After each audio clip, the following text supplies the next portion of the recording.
Episode 8 of the Daddyless Issues podcast. The title of today's episode is Daddylessness and its Impact on Marriage. And today's piece of the puzzle is being able to identify how daddylessness impacts on how we view marriage and how we interact in marriage. Let's get into it.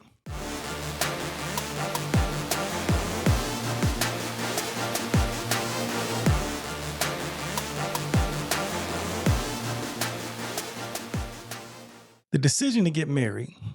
Most people are nervous about getting married. It's not unusual for people to be concerned about one of the biggest decisions they'll ever make. I mean, a marriage is supposed to last a lifetime, so most people don't enter into it lightly. The thing is, when you're daddyless, the concerns about marriage are heightened because of the underlying abandonment issues. These issues leave us conflicted about entering into marriage. There are so many doubts. Am I stable enough to care for someone else? Do I know how to love someone else? Should we get married when we didn't have good examples of what marriage is supposed to be? Should we get married when we didn't have our fathers in our lives? Do we know how to trust someone else when we couldn't trust our fathers to be in our lives? Can we truly rely on someone else when we have to watch our mothers have to do things on our own for so long? Then there are the other questions. What kind of spouse will I be? Will they leave us one day? What does a family look like? What kind of a parent will I be?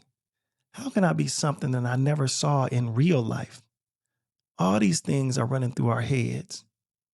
Now, on the other hand, there are those daddyless people who are overly anxious to get married. They want to do the right thing and right the wrongs that happened to them. They feel that they need a family in order to fix all the hurt they felt, to stop the generational curses from continuing. Unfortunately, this may be the wrong decision because getting married too quickly, being anxious to start a family, especially when you're not financially or even emotionally ready, it can be a recipe for disaster. But it happens all the time.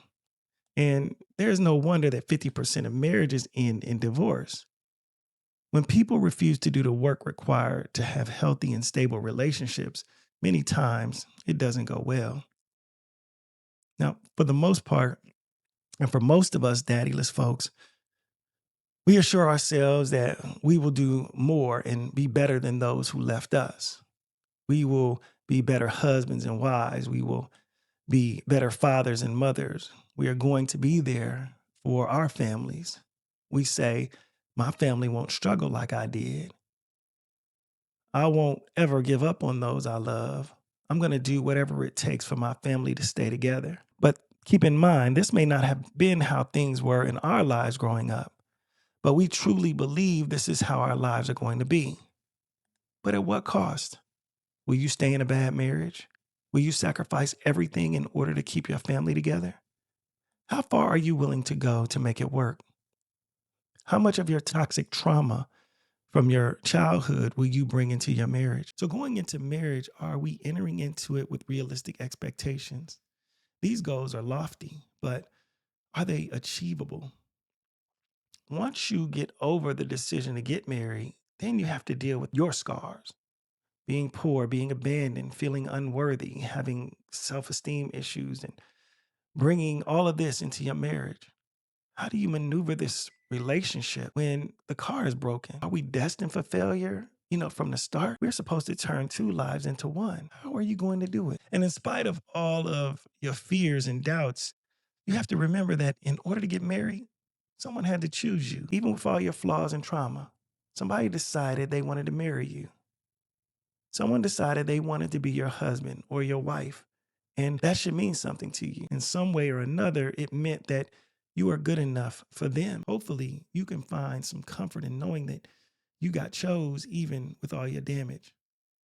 Now, that's not to say you can't blow it, but if you look at it in the positive, you can do your best to make it work, and hopefully it won't be one-sided. No daddy to walk her down the aisle. Let's explore some additional possible hurts for the bride. Imagine a day that you've dreamed about all your life being a source of pain.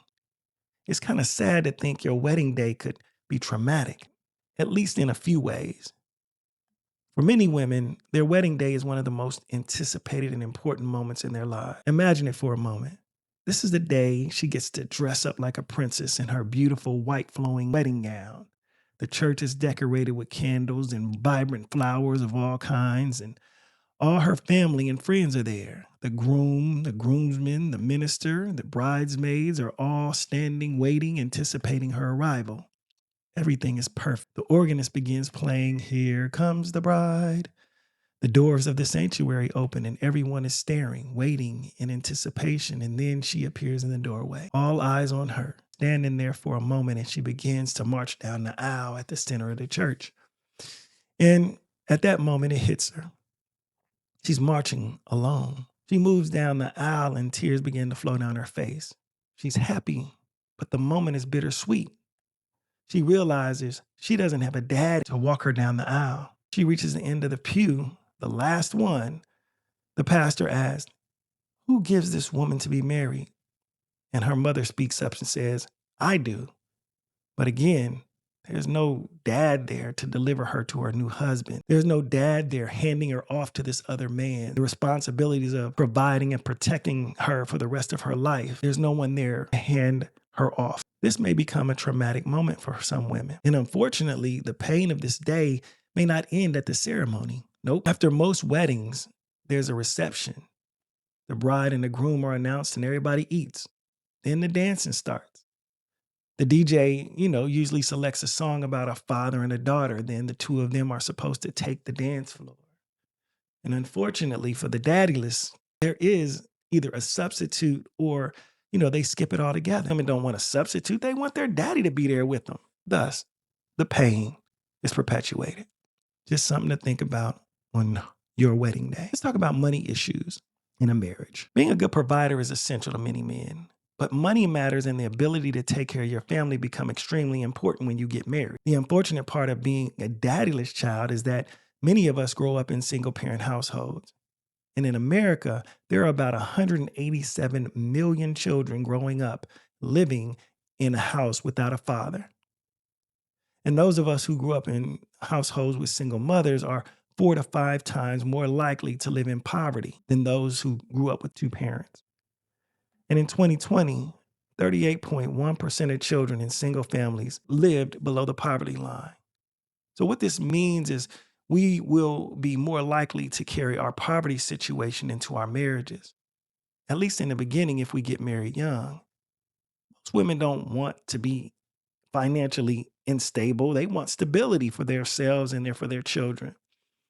Therefore, growing up without a dad can impact on your marriage or the prospect of getting married even before it happens. And that's because we started behind the 8 ball, meaning many of us children didn't have money and we had to learn how to survive without it. People who get married usually don't want to struggle. They believe that getting married will either improve their situation and hopefully, not make it worse. Now, look, I don't want to go too far into this issue in today's podcast, but just think about how, not having a man working every day, not knowing how to manage and save money, how that can impact on your marriage. Those examples, not knowing what it looks like to be a provider or struggling to get by is not an ideal circumstance for people who enter into a marriage. And that's not to say two people can't live happily ever after if they're poor, but as we know, romance without finance is a damn nuisance. So, money problems are one of the main causes of conflict in marriage. In fact, most divorces are caused by money problems or those that are related to money. And some daddyless children are so eager to get married and start a family that they don't, have some of the bare necessities when they start off in the relationship. And don't let two people that are broke get involved. Not having a car or money to pay for furniture or utilities or clothes or even a place to stay can be, the starting point for many daddyless children. My mother used to have a saying, we didn't have a pot to piss in or a window to throw it out of.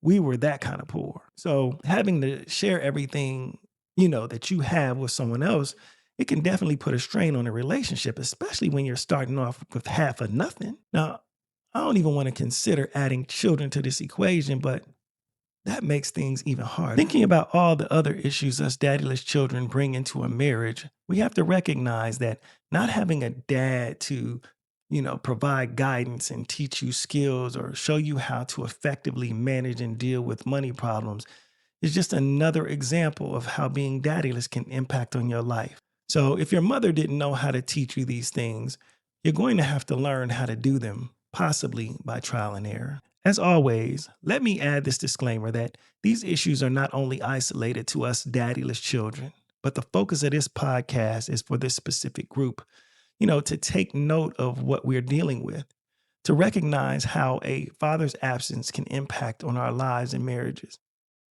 I want to highlight the fact that our road may be a little bit more hazardous and bumpy than those who have their dads, meaning those who are active and responsible fathers in their lives, not just those who are present. And that doesn't mean your marriage is destined for failure. Marriage is about building together, but you have to hope that you and your partner can be on the same page or get on the same page, that things like spending and savings are not going to be issues for you all. Your values growing up all play an important role in, who you become and how you deal with money situations. And all I want to do is let you know what things to be aware of so you can hopefully have a successful marriage as a daddyless child. I know firsthand how being daddyless can affect a marriage. My wife and I have been married for 29 years. Just like in any marriage, there are ups and downs. But one of the things that I've come to realize is that whenever we would argue, one of my go-to statements was, "I'm out." Or I would tell her, "You be out then. Just leave." This was an extreme reaction to situations that for the most part didn't even warrant such a dramatic response. My starting point is most people's last resort. So why was that? Why would I put my wife and family through such a traumatic episode? Not once, but on multiple occasions. You can imagine the distress and pain, saying and doing this would cause. My outbursts were tantrums. I would yell and scream and storm out of the room, sometimes packing my clothes as if I was leaving.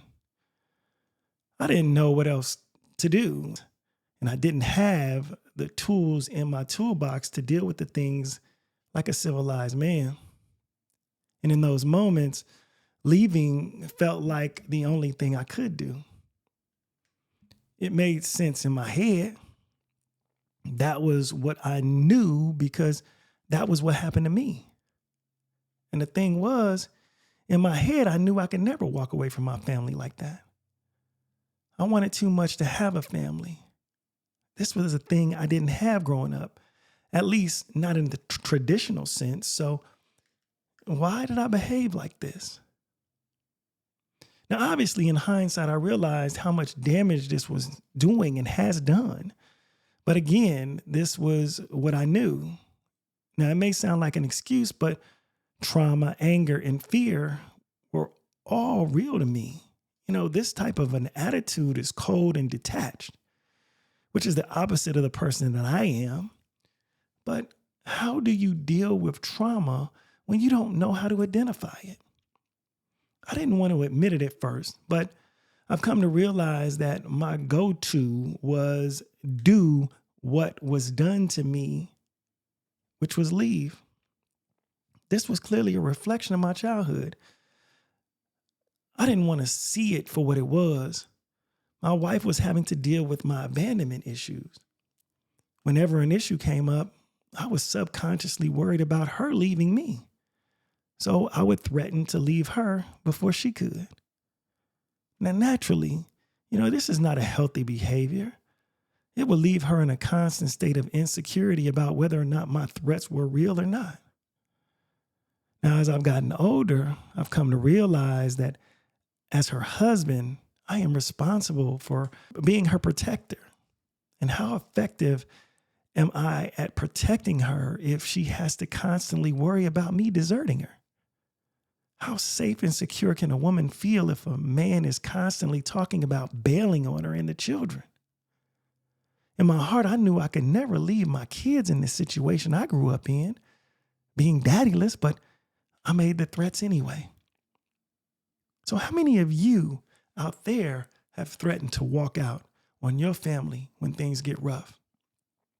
I realized that my behavior was toxic and abusive, both emotionally and mentally. It never helped us out of the situation, and all it did was instill uncertainty in my wife and in my children. I was wrong, and I was hurting, but I was also hurting them.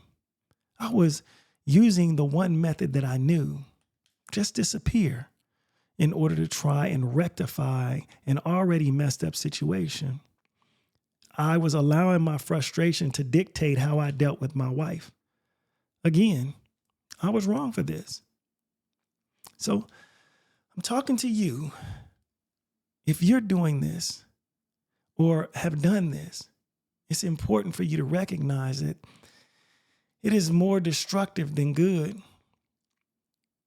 This is like dangling a carrot, your love, protection, and support in their face, and threatening to take it away. That's torture. It leaves them feeling vulnerable, unsafe, and unstable.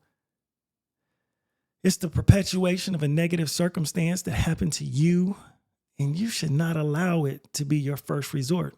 And in most cases, not even your last. This was my coping mechanism. But I had to learn that my words were hurtful. I was allowing my fear of her leaving me to dictate how I acted and reacted. This was not fair to her or our family.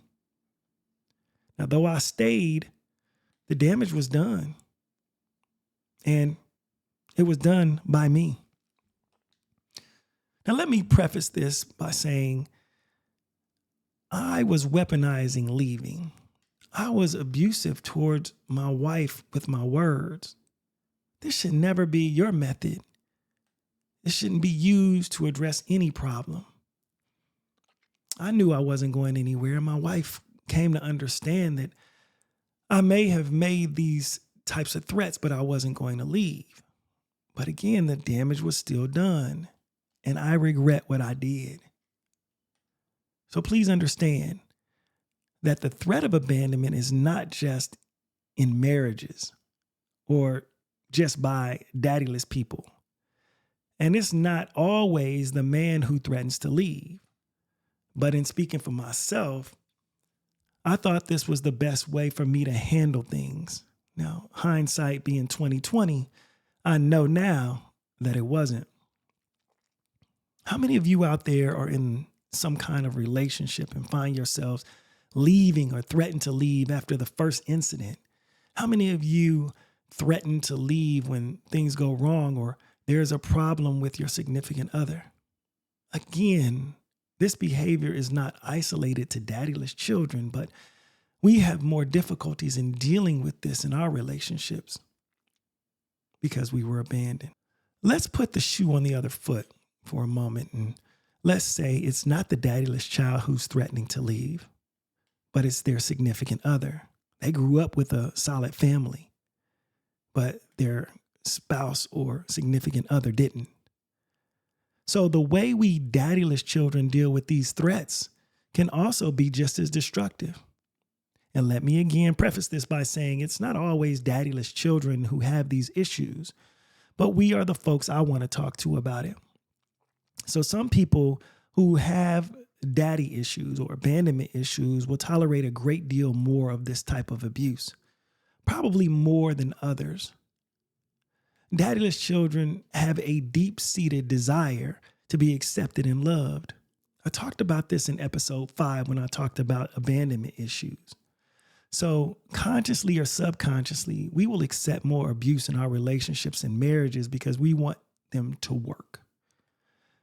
We allow more physical and mental abuse because we want our relationships and families to be different than our upbringing.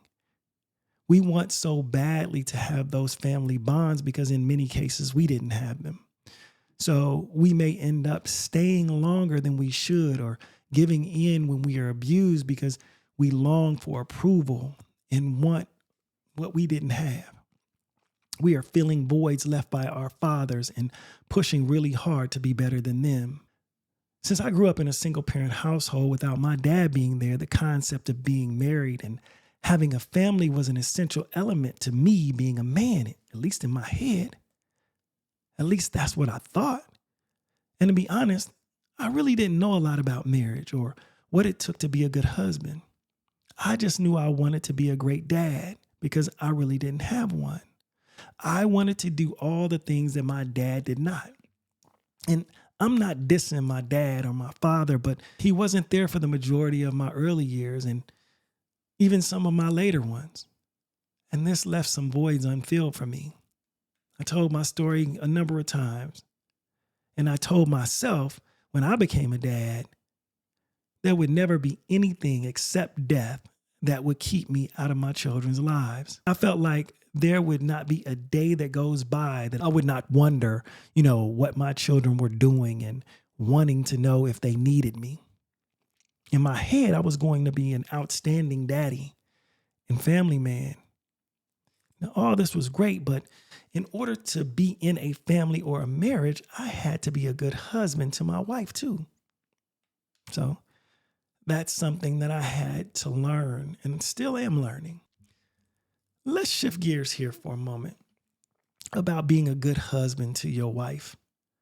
For me, I had a lot of anger issues, and many of them were associated with my upbringing and growing up poor, but also the fact that I didn't have a dad. So I carried a great deal of anger and frustration into our marriage. I'm hypersensitive about a lot of things. I guess part of that comes from being raised by a woman. I had only a few examples of what it meant to be a man, let alone a husband. Since I didn't get to see my dad in action every day, I would use television and other family members as examples of what I thought a dad and a husband should be. The unfortunate thing about this was I only saw the good things that they wanted me to see in those relationships. On television, the issues in the family or the marriage were wrapped up and resolved in 30 minutes before the episode ended.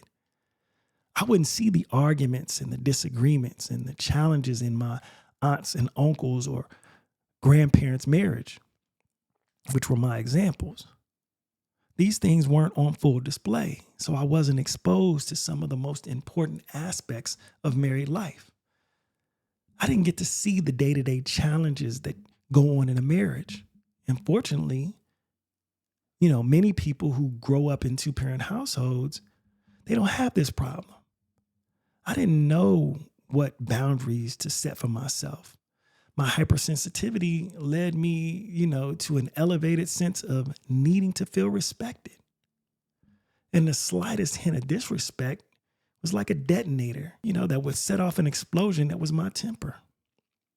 And like most men, I desired and demanded respect from my wife. But having grown up feeling disrespected by my father for not being there, any demonstration of disrespect by her was amplified by 1,000. Now, I think it was because I felt like since I was doing all the things my father didn't, I should be appreciated more for what I was doing. And in some ways, I felt like I was an overachiever at being responsible and involved. So if I felt insulted by her, I took it as a sign of disrespect. I was really saying it hurt me more because I just didn't want to fail at my job. Think about that for a little while. Many of us who are daddyless want to be the best at it, and we don't want to fail at our job, but we can't take it out on our wives when we feel like something isn't going the way that we think. There's no perfect. There is no utopia. There are going to be issues, and we have to recognize it. And it doesn't make you a failure when you have hiccups. All right, so let's shift gears again. Let's talk about two daddyless children getting married. So what if an abandoned child and a child who had a present but absent father get married? What will happen to their marriage? Are they destined to fail because both of them, have too much childhood trauma? What impact will this have on their children? In marriage, communication is the key. But not just any communication, healthy, mature communication. If you don't have an example of this type of communication growing up, how will you deal with your spouse? I told you that respect was extremely important to me, as it is with most men. In my neighborhood, it wasn't what you said, it was how you said it. So when my marriage started, this was a principle that I lived by. And if my wife and I got into it, I felt disrespected, I would get puffed up. Puffed up. You know, when you grow up in the streets or with people who are from the streets, when you feel disrespected, you get puffed up and you're ready to fight. But at the same time, this is my wife. And I had to come to understand this. This is your wife. You can't address her the way you do the people on the street. My wife, she wasn't initially very argumentative. She wasn't an argumentative person. She was someone who would shut down and get really quiet when we would have a disagreement. This was her coping mechanism. And I believe this was mainly based on the way she grew up. As a child, she would find shelter in her bedroom if her parents had a disagreement. Well, me, on the other hand, there wasn't a lot of yelling and screaming at our house growing up, but my mother had one drug addict boyfriend, and he physically abused her. And even in those situations, there wasn't a lot of verbal argument, not in front of us kids, but it was happening nonetheless. Now, while things may have been quiet inside the house, outside in our neighborhood, I would see couples get into fistfights on the street. There were a number of times our neighbors would get into it and the girlfriend would bust all the windows out the man's car or flatten his tires. They would physically fight until the police came. So in some of these toxic situations, my first examples of how conflicts were resolved between couples were formed. The only other example I had at home of how to deal with conflict was my oldest brother. It wasn't that he was abusive, but the two of us, we would have debates, verbal arguments that would go into the early hours of the morning. Now, since he was almost 5 years older than me, he definitely thought he had all the answers. So when we would disagree, it was all out war. You know how siblings can be. Both of us thinking we needed to get our point across and that it was necessary for the other to accept what we thought. And the debates would go on usually for hours. And they would end in me being tearful in some cases. And we would just physically fight it out in others. Now, he was older and bigger than me, so I would usually lose. My little ego would be bruised. And this childhood trauma left me, always feeling like I needed to get my point across and have validation for my opinions. It's the thing, though. I believe if we had a dad, he would have shut these situations down as quickly as they started, especially because the majority of them ended negatively, and took the peace out of the house. Most dads tend to shut these petty disagreements down quick before they get out of hand. So this was something that we missed. I think these arguments, they scarred me because, I can go on long tirades when I get upset. And my wife and kids cannot stand it. I felt like I needed a voice. And mine was shut down because my brother was bigger and stronger than me. I'm sure that's one of the reasons I became a lawyer. I wanted my side to be heard. It definitely made me an argumentative person in a lot of ways, for sure. But overall, these are some of the situations that shaped my psychology and eventually have carried over into my marriage. Again, something for you to think about. What was going on in your childhood that may have translated into your marriage? And is it affecting it to the point where it could actually possibly fail? Something to think about. Let's talk about overcompensation for a minute, because that's something that we also do. Because I grew up in a household where I didn't have an opportunity to see how marriage and a loving relationship looked, there were a lot of skills that I lacked. For example, there were a lot of chivalrous things that I didn't know how to do because I didn't have my dad there. For example, pumping gas for my wife. Seems like a simple thing, right? We would go to the gas station and she would expect me to get out and pump the gas for her in her car. Unfortunately for me, all of this was completely foreign because I had grown up and we didn't have a car. So it was definitely weird for me to get out and pump gas for somebody else. It also felt weird for me to open her car door for her before we got in. Now, I was initially like, and why am I walking all the way around the car to open her door and then having to walk all the way back to get myself in when she could just as easily open her own car door? Now, bear in mind, my mother did teach me how to open doors for women when they were entering into a building. But since we didn't have a car and I hadn't seen it in my neighborhood, I felt like she could open her own door. Then, there are those men who will fill up their wives' cars for them before the work week begins, or take her car to get the oil changed when it's due, or always take her car to get it washed. All these things are great, but they were foreign to me when I started dating my wife, and some things carried over into our marriage.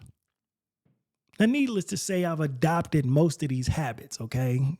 Let's be clear. I say most because I don't fill up her car at the beginning of every week or always take it to get her oil changed. It's not always. But these are things that if I had a dad, I would know were part of how you are to treat your wife. Despite some of my early shortcomings, like I said, I've adapted and adopted many of these ways. In my mind, I wanted everything to be like an episode of The Cosby Show. The type of family that talked about everything. They were open about their feelings, having playful banter and serious conversations without them being arguments and them fighting. To have, whatever issues they were dealing with resolved, and over in 30 minutes or less. We all know there are no perfect marriages, not in real life. But as a daddyless child, what you see on television is all you may know. So what that means is you may have unrealistic expectations of what marriage and family may look like because you want so bad for things to be better for your children than they were for you. And it can lead to giving in more, sacrificing more, wanting to give your wife and children all the things they didn't have. Designer clothes, nice cars, a nice home. You never want them to struggle for the things that they need, like food and clothing and shelter. You want them to go to better schools. You want them to know better people and to live in better neighborhoods. You do your best to never see them struggle. You try your best to create a good work-life balance so that nobody feels neglected. As a man, you try to express your love by giving things and spending time. In some ways, we may overcompensate for the things that we lack, and this can spoil those that we love. Now, both your wife and kids may then create expectations for things that you may not be able to give or maintain. And the thing about overcompensating in these situations is that we may overcorrect for the mistakes that were made by our parent. But this overcorrection in many ways leads to greater frustration and pain because when things don't go the way we hope or believe they should, it leaves us feeling empty and disappointed. Not just in them, but in ourselves. In some of these situations, it can lead us men to be in some ways just as bad as the fathers who left. I'm going to shift gears to another issue that we deal with as daddyless children and many others as well, but it's dysfunction. A man allowing his frustration and expectations to dictate his behavior can create dysfunction. Some of those issues that I was just talking about, overcompensating and things of that nature. Now, if you have an individual who has expectations that in some cases exceed your capabilities as a man, this can cause distance and resentment. Have you ever known somebody who has been given everything and still not satisfied? Someone who wants even more when believing you've given all that you have. Well, in some cases, when you give a person any and everything that they want, they just might take it for granted. You can't really appreciate the sunshine unless you have the rain. So In many cases, especially in marriage, we men want to feel appreciated. The question is, what does appreciation really look like coming from someone who never had anything? You see, if you were like me and you grew up poor, whenever someone gave me something, I would go above and beyond and say thank you. But on the other hand, for some of us daddyless children, we can be skeptical when someone gives us something or does something for us. This is mainly because there's a lack of trust. We tend to think people may have an ulterior motive for being kind.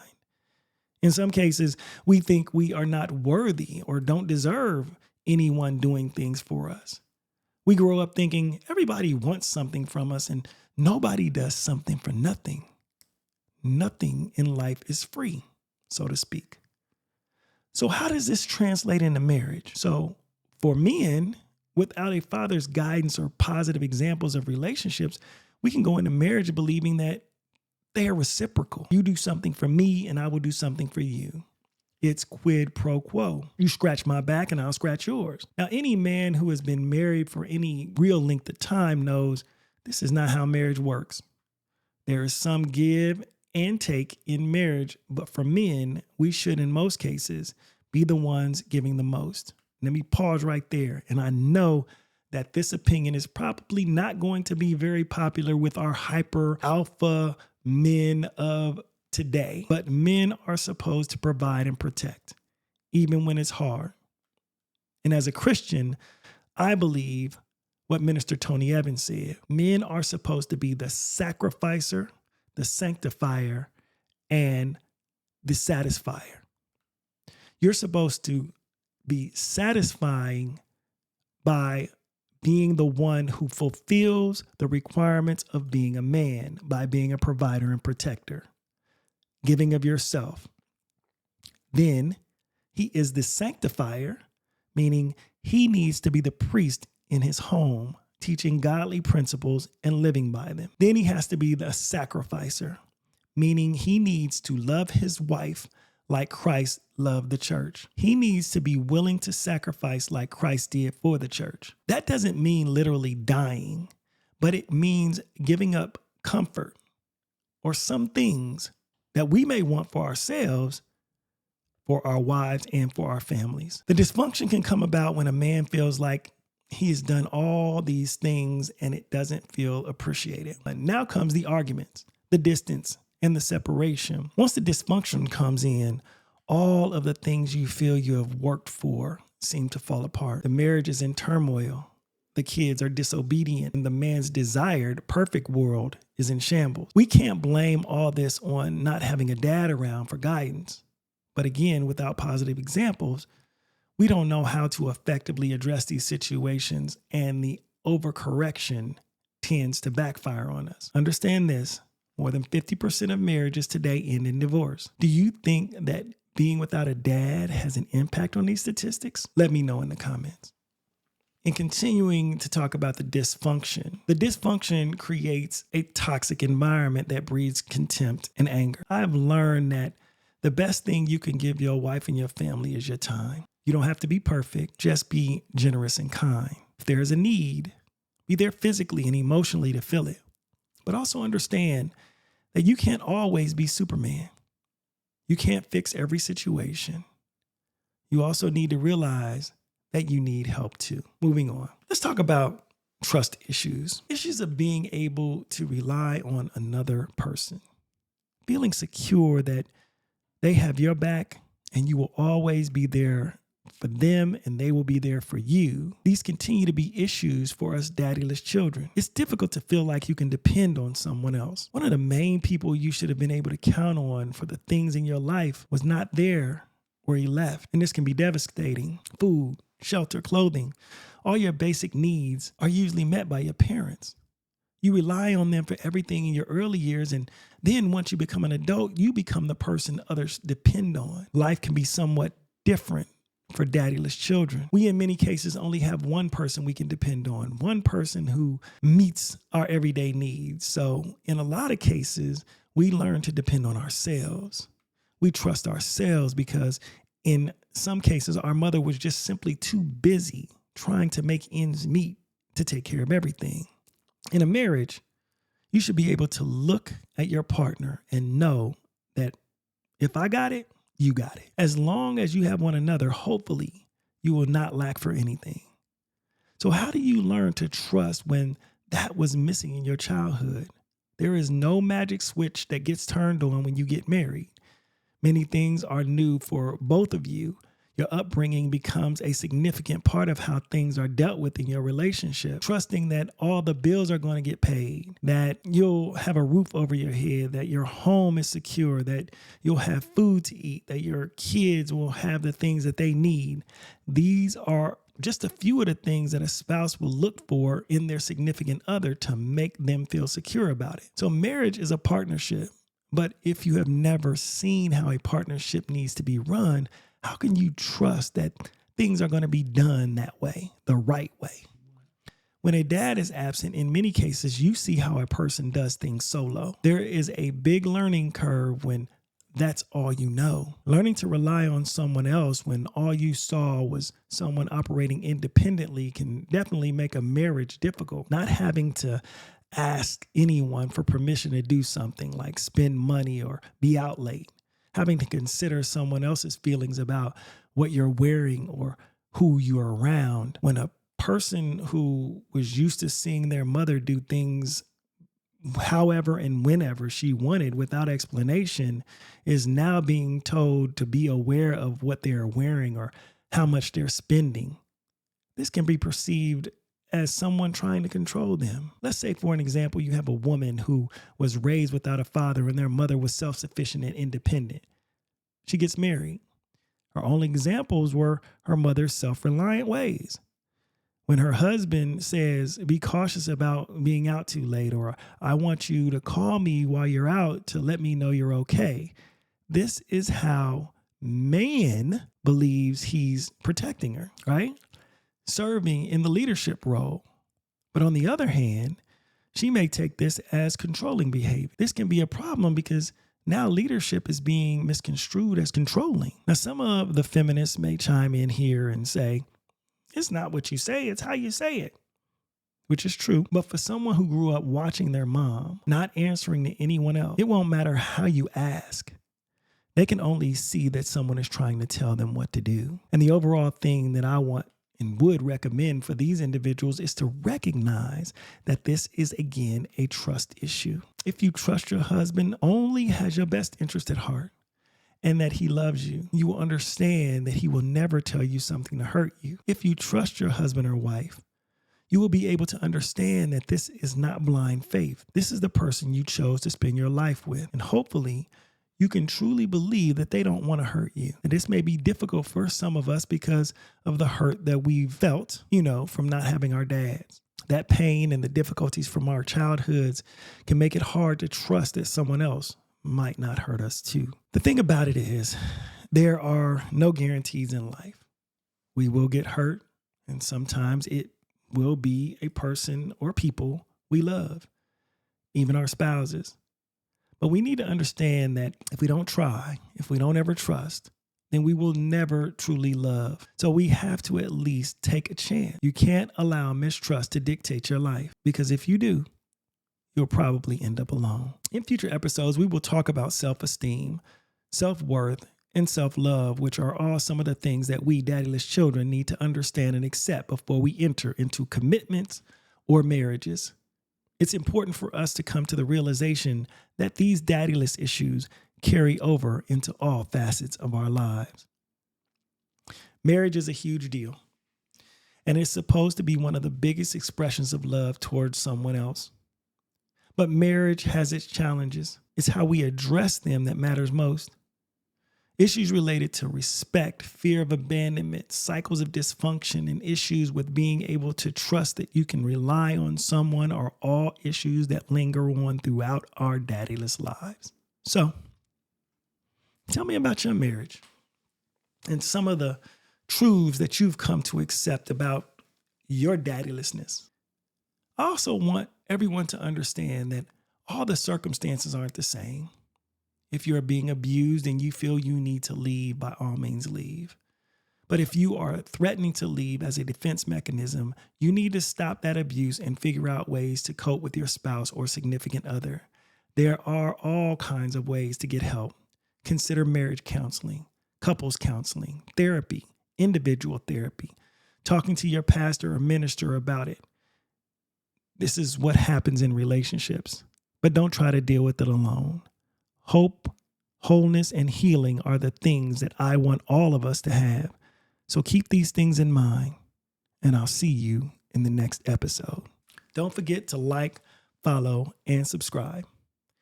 And also, get the book, Motive or Motivation, by me, your host, Donte Brown. It's on sale on barnesandnobles.com and on amazon.com. Take care.